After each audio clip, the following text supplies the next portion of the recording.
Spartan news Tamil channel நேயர்களுக்கு வணக்கம். வரலாற்று புத்தகம் நிகழ்ச்சிக்கு வரவேற்பது நான் புஷ்பா. ஹிட்லரின் நாஜி படை திருடிய புராதன கிறிஸ்துவ தேவாலய மணி தாய்நாடு செல்கிறது. இரண்டாம் உலகப் போரில் ஹிட்லரின் நாஜி படையினரால் திருடிச் செல்லப்பட்ட புராதன தேவாலய மணி ஒன்று 3/4 நூற்றாண்டுக்கு பிறகு தாய்நாடு திரும்புகிறது. 1555ஆம் ஆண்டு செய்யப்பட்ட இந்த மணியை போலந்து நாட்டிலிருந்து 77 ஆண்டுகளுக்கு முன்பு நாஜி படை திருடிச் சென்றது.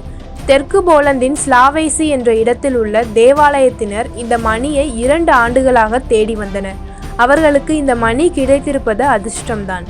ஏனென்றால் ஆயுதங்கள் மற்றும் குண்டுகள் செய்வதற்கு ஹிட்லரின் நாஜி படையினர் சுமார் 80,000 தேவாலய மணிகளை உருவாக்கியதாக ஜெர்மனியின் மன்ஸ்டர் மறைமாவட்டத்தில் உள்ளவர்கள் அவர்களிடம் தெரிவித்தனர். ஆனால் முயற்சிகளுக்கு பிறகு கடைசியாக அந்த மணி ஜெர்மனியில் உள்ள மன்ஸ்டரில் இருப்பதாக ஒரு தேவாலய மத போதகர் கண்டுபிடித்தார். 400 கிலோ எடையுள்ள அந்த மணி அந்த பதிவேடு ஒன்றில் பட்டியலிட்டிருப்பதை மரியன் பெட்னாரெக் என்ற அந்த போதகர் கண்டுபிடித்ததாக அந்த மறைமாவட்டம் தெரிவிக்கிறது. மன்ஸ்டர் நகரில் உள்ள கத்தோலிக்க கல்லறை தோட்டம் ஒன்றில் வேறு 2 மணிகளுடன் இந்த மணியும் கவனிக்கப்படாமல் போடப்பட்டிருந்தது.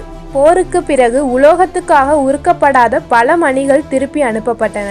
ஆனால் போலந்து போன்ற கிழக்கு நாடுகளில் இருந்து கைப்பற்றப்பட்ட சுமார் 1300 மணிகள் ஹேம்பர்க்கில் உள்ள ஒரு கல்லறை தோட்டத்தில் வைக்கப்பட்டிருந்தன.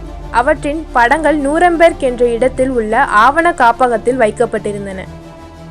அந்த மணிகளை திருப்பி அனுப்பக்கூடாது என்று பிரிட்டிஷ் இராணுவ அதிகாரிகள் உத்தரவிட்டதாகவும் அதற்கு பதிலாக பழைய மேற்கு ஜெர்மனியில் உள்ள தேவாலயங்களுக்கு அவை இரவலாக அளிக்கப்பட்டதாகவும் மறை மாவட்டத்தினர் கூறுகின்றனர். கொரோனா வைரஸ் உலக தொற்று காரணமாக இந்த மணி இப்போது தாய்நாட்டுக்கு திரும்புவது தாமதமாகியுள்ளது.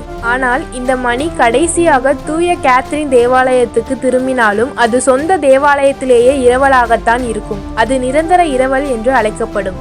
ஏனெனில் அதிகாரப்பூர்வமாக அந்த மணி தற்போது ஜெர்மனி அரசாங்கத்தின் சொத்து.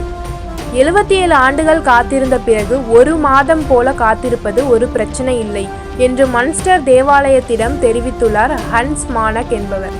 இவர் ஸ்லாவைசி நகரின் முன்பு வசித்தவர்.